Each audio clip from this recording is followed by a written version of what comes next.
Hola, bienvenidos a Aprende en Casa 2, un espacio en el que vamos a poder estudiar y divertirnos desde nuestros hogares. Hoy nos acompaña la maestra Cecilia Vargas. Maestra, bienvenida.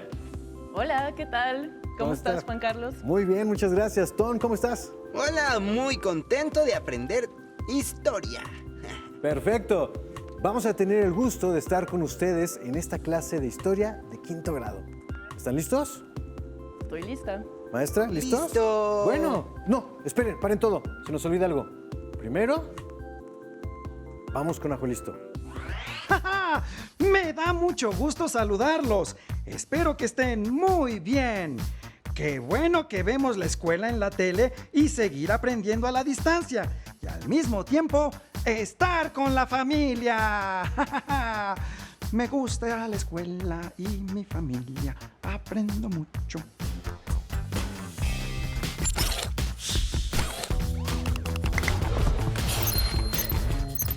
¡Atención! ¡Atención! A continuación, información importante.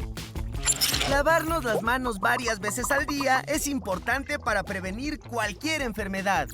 Sigue estos pasos para hacerlo correctamente. Moja tus manos. Usa suficiente jabón. Frota tus palmas una con la otra. Ahora, frota la palma de una de tus manos contra el dorso de la otra, entrelazando los dedos. Repite lo mismo con la otra mano. Frota los dedos. Ahora haz como que rasguñas la palma de tus manos para lavar tus uñas. Enjuaga tus manos con agua. Sécalas con una toalla. ¡Y listo! ¡Tus manos están limpias! Si no tienes agua y jabón, usa desinfectantes a base de alcohol. ¡Cuídate! Muy bien, ahora sí ya con las manos limpias podemos empezar. Perfecto. Entonces, vamos a organizar un pequeño juego para poder recapitular lo que estamos viendo. Perfecto, me parece muy bien, maestra. Bien, sí quiero jugar. Empecemos entonces con algunas preguntas sobre México durante el siglo XIX. Ustedes, alumnos y alumnas en casa, ayúdenos a responder estas preguntas con lo que hemos visto en clases anteriores. Perfecto, Muy entonces empecemos. Primera pregunta. Desde que nuestro país consumó su independencia, tuvo un solo sistema de gobierno estable. ¿Esto es cierto o es falso? Es falso, maestra, es falso. Porque México había cambiado pues varias veces de un sistema de gobierno. Y entre ellos, primero, un imperio con Agustín de Iturbide. Y posteriormente, la República. Excelente, Ton. Muy bien. En su búsqueda por consolidarse como una nación independiente, México estuvo en constante conflicto por lograr encontrar un sistema de gobierno que le fuera funcional. Pero esto nos lleva a la siguiente pregunta. ¿Cuál de los siguientes fue el primer sistema de gobierno que tuvo México como nación independiente? ¿Una república? ¿Fue una monarquía? ¿O fue una tiranía? Eso yo me la sé, A ver. B, fue una monarquía. Muy bien. Excelente. El primer sistema de gobierno de México independiente fue una monarquía, donde Agustín de Iturbide estaba al centro como emperador, como dijo Ton hace ratito. A pesar de que algunos grupos estaban en su contra. Vamos a la siguiente pregunta. ¿Qué caracterizó a los primeros años de México como nación independiente? Ay, esta también me la sé, maestra. Yo creo que los conflictos económicos, políticos y sociales, porque en una de nuestras clases vimos que después de la independencia, la economía de México se estancó. Los pobladores no se ponían de acuerdo en la forma de gobierno y había rebeliones y con el paso de los años se fueron perdiendo territorios. Así es. Además, estos constantes conflictos no permitían la estabilidad y crecer como nación. Pero vamos entonces a la última pregunta. Durante el siglo XIX hubo varias intervenciones extranjeras. ¿Cuáles fueron y por qué motivo? Ay, maestra, yo recuerdo que hablamos de un intento de reconquista por parte de España. Así También la guerra de los pasteles, en la que fuimos atacados por Francia. Y también mencionamos la intervención de Estados Unidos, en donde perdimos los territorios del norte de nuestro país. Muy bien, Ton. se nota que has aprendido mucho en las clases conmigo y con el maestro Francisco. Estoy segura de que los alumnos y alumnas en casa también han aprendido mucho con la ayuda de sus profesores. Sí, y a mí me interesa mucho aprender sobre la intervención norteamericana, maestra. Porque en las últimas clases aprendimos que Antonio López de Santana fue un importante militar mexicano que además también logró ser presidente de la nación y trajo consigo muchos acontecimientos muy importantes. Así es, Ton. Santana fue uno de los presidentes más importantes del siglo XIX mexicano. A lo largo de muchos años, él fue presidente durante varias ocasiones. Se iba, regresaba, se volvía federalista, luego se volvía centralista. Realmente fue una figura política muy importante y también fue muy polémica. Había algunos que lo querían y otros que lo odiaban. Como veremos después, Santana incluso llegó a ser dictador de México. ¡Wow! Dictador. Eso lo veremos a su tiempo. Por ahora, vamos a ver un video en el que haremos un recorrido por los cambios territoriales que ha sufrido México a través de los siglos. La superficie actual de México cuenta con 1.959.248 kilómetros cuadrados, pero no siempre fue así. En 1821, el territorio estaba integrado por 4.925.283 kilómetros cuadrados. Sus fronteras se modificaron en el siglo XIX como resultado de varios sucesos históricos que lo llevaron a perder más de la mitad de su territorio. ¿Qué procesos históricos acontecieron en el siglo XIX? Nos remontamos al año de 1810, cuando comenzó la independencia de México con el Grito de Dolores en el actual estado de Guanajuato el 16 de septiembre. Este proceso de lucha terminó en 1821 con el nombramiento de Agustín de Iturbide como emperador del nuevo territorio. Posteriormente, en 1822, Iturbide declaró la anexión de lo que hoy es Guatemala en Centroamérica. La unión duró hasta 1823. Durante el mandato de Iturbide, la clase política consideró que ni la monarquía ni el imperialismo eran formas de gobierno para el país. En 1824 se promulgó la primera Constitución Federal de los Estados Unidos Mexicanos. Al territorio se le nombró oficialmente como Estados Unidos Mexicanos. En esta etapa hubo constantes peleas por el poder entre los grupos políticos de liberales y conservadores. En tal clima de incertidumbre política y falta de desarrollo industrial y económico, tuvieron lugar diversas intervenciones extranjeras. En 1829 fracasó el intento español de reconquista. El ejército invasor fue derrotado. Para los alumnos que están en casa, ¿recuerdan los retos que pusimos en la semana 4 sobre el territorio de México? Pues qué bueno, porque nos va a servir para la siguiente actividad, en la que identificaremos los cambios territoriales de nuestro país durante este siglo. Si no lo recuerdan, en su libro de texto en la página 22 pueden encontrar una imagen con este mapa para ayudarse. En la imagen pueden observar en color rojo los territorios que se perdieron después de la guerra contra Estados Unidos. Este mapa no incluye todavía el estado de Texas, que también se había perdido para ese entonces. Eso lo veremos después. Pero mira hasta dónde llegaba la República. Llegaba hasta lo que hoy es el estado de California, Nuevo México, Kansas. Fíjate bien en el mapa. Y si puedes, en tu casa, compáralo con un mapa actual de México y fíjate todo el territorio que se perdió después de esta guerra. Órale. ¡Wow! Sí se perdió mucho territorio. Y Texas entonces no es parte de México. No, Ton. Formaba parte del territorio mexicano en 1824. Recuerda el reto que les presentamos. Iban a investigar sobre eso. ¡Ay, sí! ¿Por qué no nos acompañan con su imaginación para que veamos cómo era Texas en esa época y podamos entenderlo? Me parece perfecto. Sí, yo investigué que en Estados Unidos estaban muy interesados en el comercio con México. Y de hecho, este fue uno de los primeros países en reconocer nuestra independencia. Pero bueno, había una cierta parte de la población que tenía interés en adquirir una parte de la provincia de Texas, porque muchos estadounidenses se habían instalado ahí. A ver, ¿cómo? Entonces, Estados Unidos tenía buena relación con México, pero al mismo tiempo quería apoderarse de sus territorios, ¿cierto? Así es. Puede sonar raro, pero la relación con Estados Unidos era algo que apenas comenzaba. Si quieren comprobar esta información, podemos recurrir a nuestro libro de texto. Así que, ¿por qué no lo revisamos? Vamos a la página 27. Sí. Desde su independencia de Inglaterra, en 1776, la población de Estados Unidos creció considerablemente.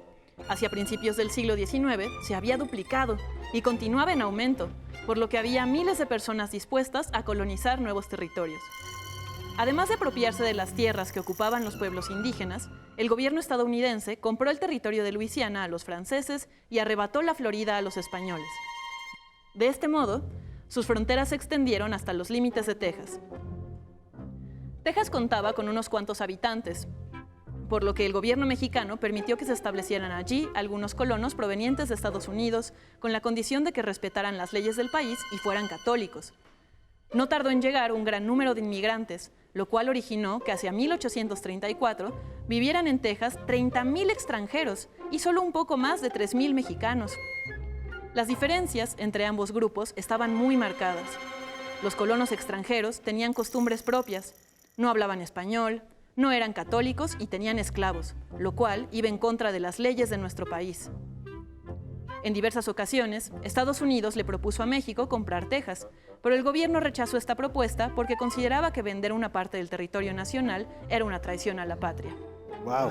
¡Qué interesante, maestra! Sí, muy interesante. Es una historia de conflicto muy interesante, en efecto. Ahora, a partir de la lectura, vamos a escribir en el pizarrón las posibles causas de la intervención estadounidense según nuestro libro de texto. Vamos a ver. Maestra, tengo una pregunta. Dime. ¿Y México no sospechaba que, bueno, pues tenía algunas intenciones raras Estados Unidos como para expandirse hacia el sur? La verdad es que sí. Dime, Ton. Yo pienso que sí lo sabían, pero en esa época la información pues viajaba mucho más lento que en la actualidad. Además de que, aun cuando lo supieran, México estaba muy ocupado con sus conflictos internos. Así es. Es posible, Ton. Pero en el siguiente programa veremos este tema con mayor profundidad. Muy bien. Mientras tanto, veamos esto. Las causas de la intervención de Estados Unidos. ¿Cuál dirían que es una primera causa? Yo diría que era la expansión. La expansión, así es. En esta época, Estados Unidos está en un momento expansionista. ¿Qué es expansionismo? Pues que Estados Unidos tenía intenciones de expandir su territorio. Así es. Significa que Estados Unidos tenía la intención de ampliar su dominio. ¿Cuál es una segunda causa? Pues yo creo que en México había muchos problemas políticos. Y podría ser, pues, justamente eso, los problemas políticos. Así es. México era un país que estaba sufriendo una época de muchísima inestabilidad. No se ponían de acuerdo sobre cómo gobernar, y eso definitivamente fue un factor que decidió la guerra. La inestabilidad política.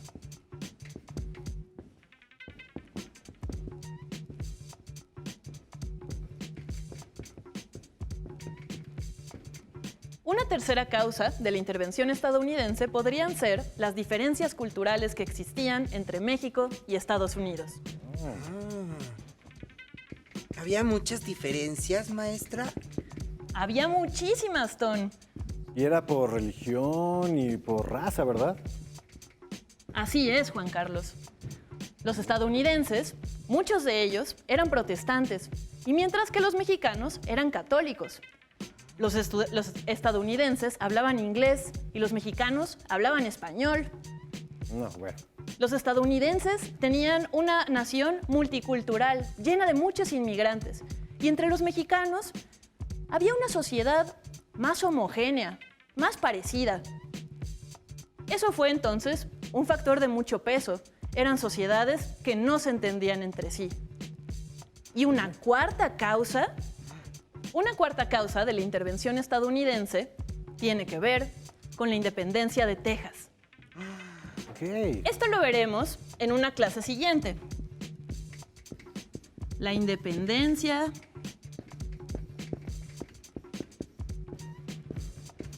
de Texas. Como decía nuestra lectura, a lo largo del siglo XIX empezaron a llegar al territorio mexicano muchos colonos estadounidenses que llegaban y se asentaban ilegalmente. Ellos empezaron a crear una sociedad muy grande que a la larga empezó a generar un bloque que hizo resistencia y luego hizo una guerra para independizarse.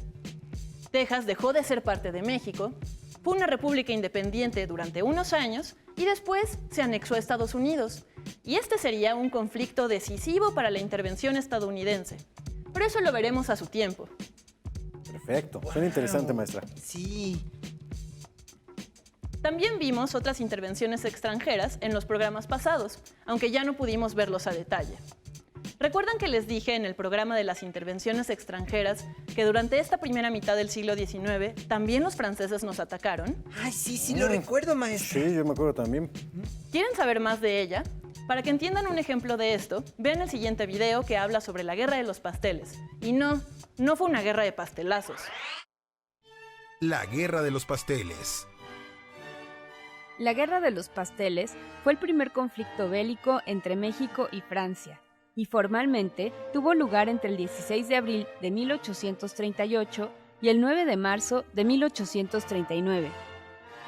En 1827 se celebró un convenio con Francia bajo el nombre de Declaraciones Provisionales, que sentaban las bases para el futuro arreglo de las relaciones entre ambos países.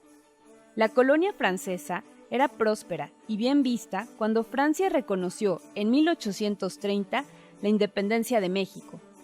Los acuerdos comerciales se firmaron en 1831, otorgando a los franceses un trato de nación más favorecida. Durante esos años, México sufrió frecuentes enfrentamientos entre los grupos políticos. Cuando el gobierno mexicano necesitaba dinero, les exigía a las personas adineradas préstamos forzosos, incluyendo a los extranjeros. Era frecuente que esos préstamos no se pagaran, ya sea por falta de liquidez o bien porque el nuevo gobierno desconocía los préstamos realizados al antecesor. De esos hechos, los comerciantes franceses, a través de su embajador, enviaron una serie de reclamaciones, que fueron recibidas en París con alarma.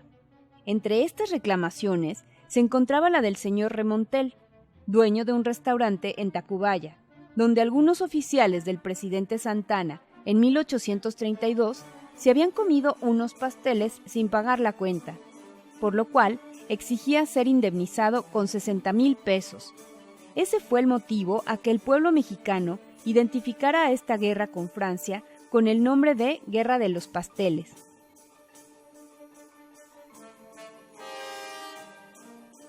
El reclamo de los comerciantes franceses al gobierno mexicano sumaba 600,000 pesos.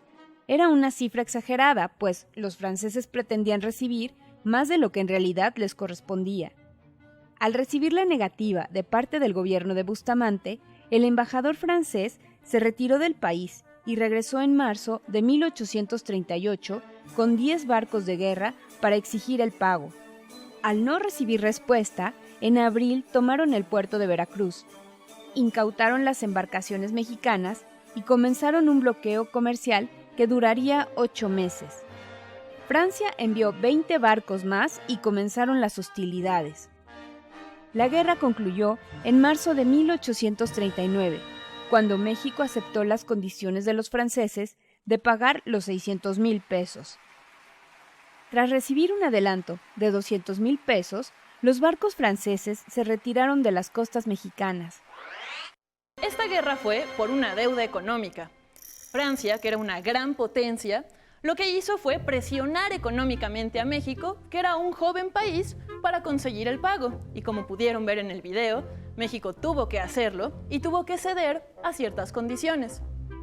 Un dato interesante sobre esta guerra, y que tiene que ver con el presidente Santana, del que estuvimos hablando, es que durante la guerra, Santana, que se encontraba en la fortaleza de San Juan de Ulúa, recibió un cañonazo que le quitó la pierna izquierda. Fue terrible para él, pero hicieron todo un escándalo al respecto, le hicieron un funeral a su pierna y la enterraron en su hacienda favorita, en Manga del Clavo, Veracruz. ¡Wow! Años después, una turba enardecida desenterró esa pierna y la pateó por las calles de la ciudad. Como sabían, Santana fue un hombre muy odiado por muchas personas. Eso lo veremos también en otra ocasión. ¡Wow! ¡Qué interesante! Yo no me sabía eso de la pierna, ¿eh? La verdad, esta clase he aprendido muchísimo. Y bueno, maestra, muchísimas gracias, Ton. Gracias. Esto ha sido todo por hoy. Y bueno, esperemos que hayan disfrutado y aprendido tanto como nosotros. Hemos terminado con Introducción a la Intervención Estadounidense en México. Vamos a la siguiente materia.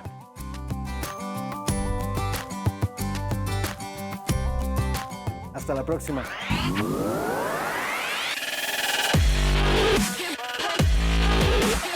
Recuerda, entre clase y clase, activa tu cuerpo. En esta ocasión vamos a trabajar la parte del abdomen, el estómago. ¿Qué vamos a hacer, Yair? Nos vamos a acostar y nos vamos a poner boca arriba, poniendo los codos en el suelo y nos vamos a estirar las piernas. Lo que vamos a hacer es elevar una pierna 10 veces y después 10 veces la otra pierna. 1, 2, 3, 4, 5, 6. Ahora la otra pierna. 1, 2. Muy bien. Estírala muy bien. Aprieta el estómago. Perfecto. Muy bien, Yair. Vamos a hacer 5 repeticiones por pierna. Elevación de la pierna derecha 5 veces sin tocar el suelo. 2 más. Estira muy bien. Exacto. Cambiamos. Pie izquierdo sin que toque el suelo. Muy bien. Estira muy bien. Sin que toque el suelo, perfecto. Una más, descansamos. Respiramos. Volvemos a respirar y nos preparamos para hacer otra vez el ejercicio. Levantamos pierna derecha, 1, sin tocar el piso, 2. Procura que no toque el piso tu talón, 3. Una más. Ok, seguimos trabajando el abdomen. Lo que vamos a hacer, Yair, en esta ocasión nos vamos a acostar totalmente y vamos a flexionar y estirar nuestras piernas, tratando de evitar que nuestros talones peguen en el suelo. ¿Sí? Nos acostamos, Yair, nos acostamos totalmente y hacemos 3 flexiones y extensiones. 1, 2, respira. Trata de que no peguen tus talones. Muy bien. Estiramos, flexionamos, 2, una más. Respira y descansamos. Respira profundo. Exhala. Prepárate para la siguiente. 3 repeticiones. 1, 2, flexiona, estira bien sin que peguen los talones en el suelo. Alto. Respira. Aspira. Ok. Última. 3. 1, 2, 3. Muy bien, Yair. Bien hecho. Recuerda, al terminar la activación, no olvides la protección.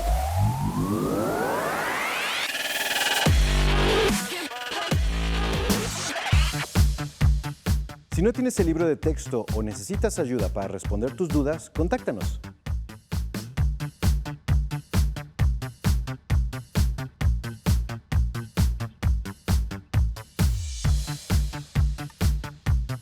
También puedes encontrar los libros de texto en la página conalitech.cep.gov.mx. Si quieres volver a ver los programas de Aprende en Casa, los puedes encontrar en la siguiente liga: aprendeencasa.cep.gov.mx. No se muevan de sus lugares, tenemos algo muy importante para ustedes. Acompáñenos. Adiós. Bye. Nos vemos. ¡Atención! ¡Atención! A continuación, información importante. A este número puedes llamar cuando tú o alguien cerca de ti tenga una emergencia.